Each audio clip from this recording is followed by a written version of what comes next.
Hello, everyone. It is Mr. Burden. Um, I hope everyone had a great holiday break. It is Wednesday, January 2nd. It's in the afternoon. What I wanted to do a little bit is because we missed because we didn't have a week 16 e-session, I wanted to just kind of go over. I'm creating a screencast instead to go over some of the things that I thought might be helpful to you. The first thing that I wanted to do, let's just go into the pace chart real quick. And the reason why I'm going into the pace chart is because we're getting to the end of the semester. So it is week 16. We didn't have our e-session on Monday because it was over the holiday break, so that's why I'm doing this now. We just have the week 16 travel expenses to go ahead and do, and I'll show you a little bit more about that in a minute. But then in week 17, so the week 16 is actually the final thing that'll be due before the January 11th deadline.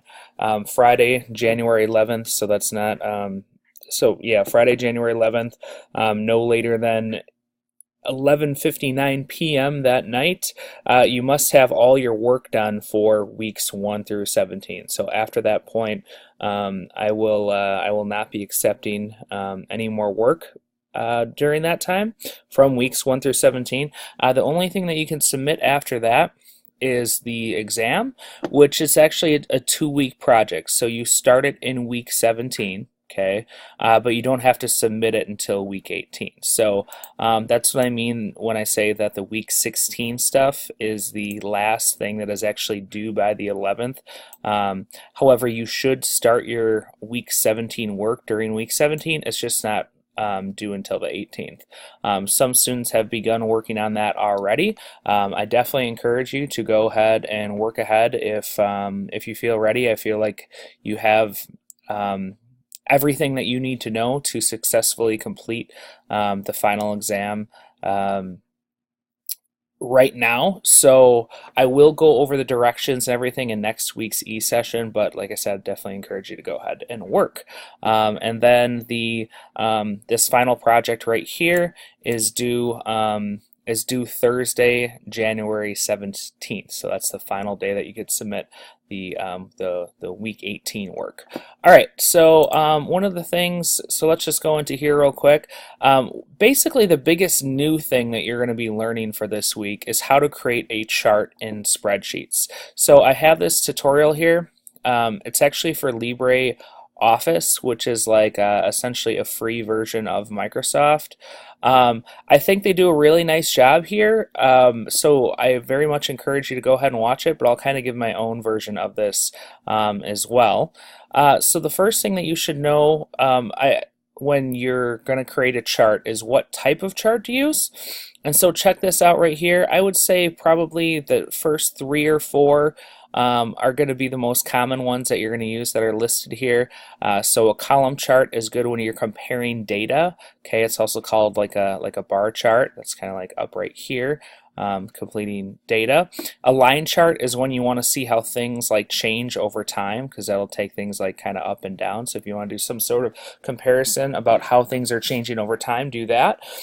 Use a pie chart for comparing pieces of a whole. Okay, so for instance, like let's say you wanted, think of like a percentage, like you wanted to know what percent of, I don't know, males versus females are at eAchieve. Well, you could do a pie chart for something like that.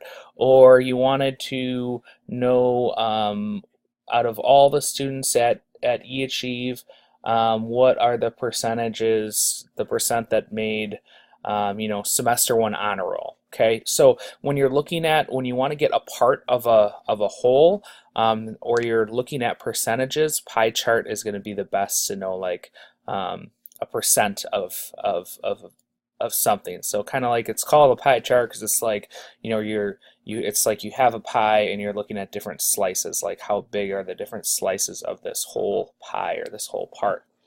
Bar chart is kind of similar to a column one. It's just really more, it's a horizontal way to look at it. You can see it's across versus going up and down. All right, so week 16 travel expenses. I'm going to go ahead and click this. I can see some people are working on it right now, which is fantastic. So I'll just go ahead and essentially what you're going to do is you're going to create a travel expense report. So a travel expense report is different things that that organizations use to like reimburse their employees for stuff that they did. So for instance, when I used to work at GMR Marketing, a marketing firm, sometimes I would have to travel for work.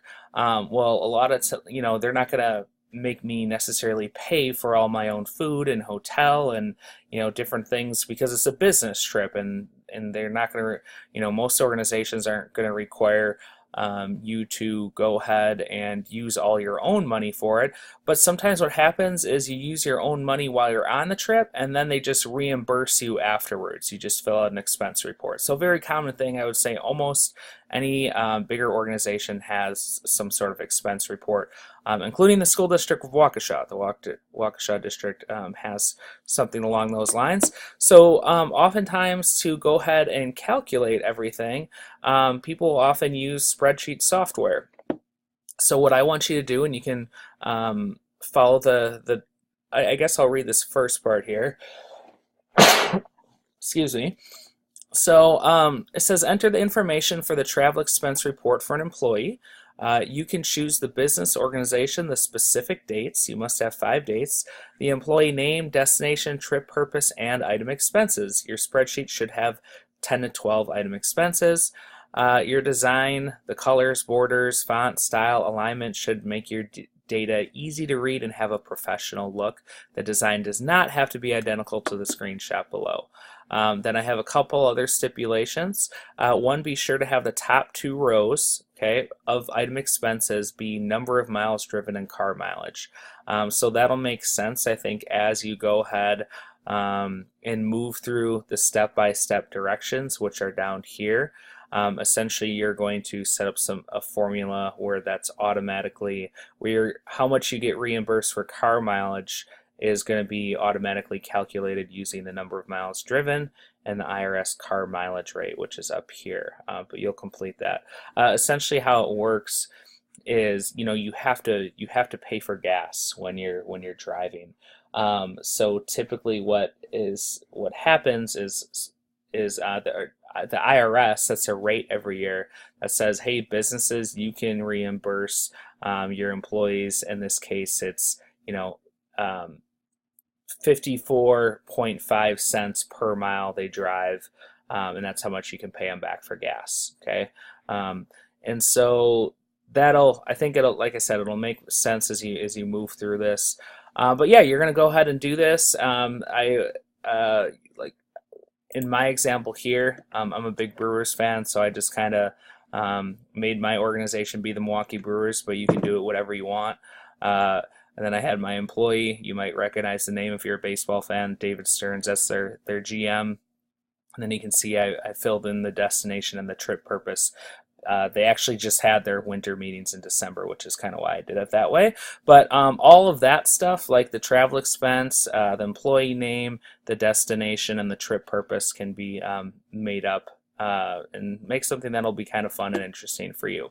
So what I'm not going to do is I'm not going to go through these directions step by step because I think you can do that on your own. What I did want to do is spend a little bit of time just going over a few things in Excel when it comes to different tables. So what I have here in the spreadsheet software is I have, you can see different columns. What this is going to be the different colors that you can get in a Skittles bag. So again, I didn't fill out this spreadsheet a ton. This is just kind of an example. I just Googled and I saw that the total number typically in a standard bag is typically 42 Skittles in a bag. So I have 2 different bags here, bag 1 and bag 2, and then I entered the number of different Skittles that you get per color in the different cells right here. So and I just made that up. I'm sure there are some Skittles bags out there that do have these numbers, but yeah, I just made this part up. So I want to go ahead and show you how to create a table.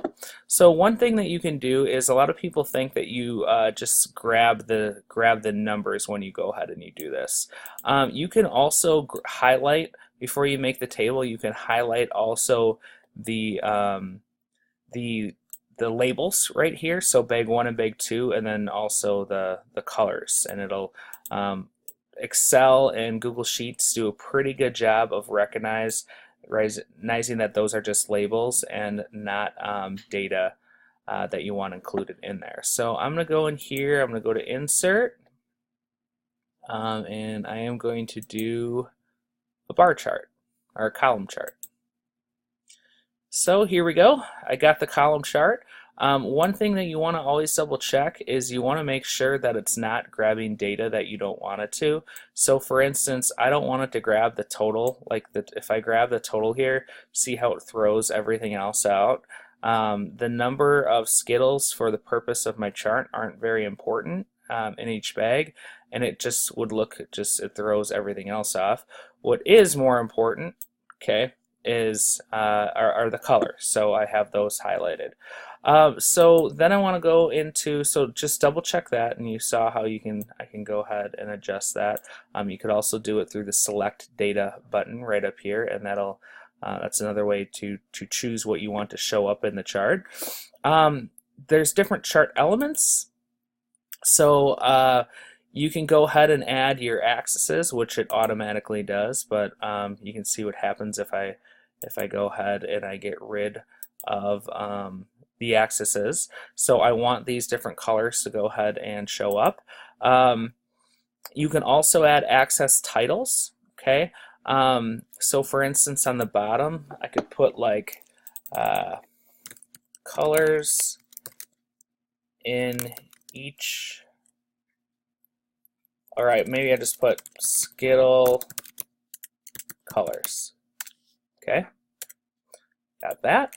Then what I might put over on the left is I'm going to put number of Skittles. Okay, and you know what? I think I'm going to I don't think the Skittle colors is that important. I think most people are going to be able to figure that out. So I'm actually going to get rid of that. Okay, so I got rid of that, but I like the number of Skittles. I think that works right there. The next thing you can do is you should add a chart title, and you can put you can have it arranged where you want it. Just try the different ones, and I'm going to put above chart, and I'm going to put it's always important to put a good chart title, okay? So I'm going to put number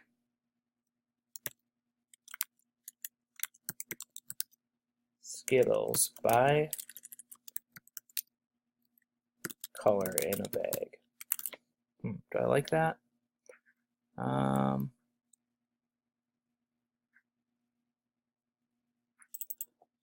Per color maybe? Maybe per color makes more sense. Number of Skittles per color.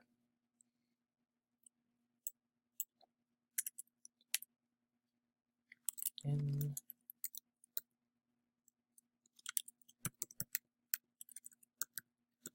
Skittle bags. Maybe something along those lines, or maybe just I just put Skittle bags. Skittle bags. I'm overthinking this a little bit. Skittle.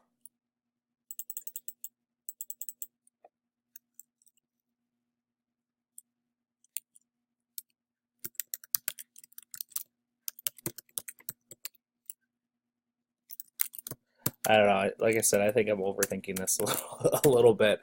You're probably laughing at me at home.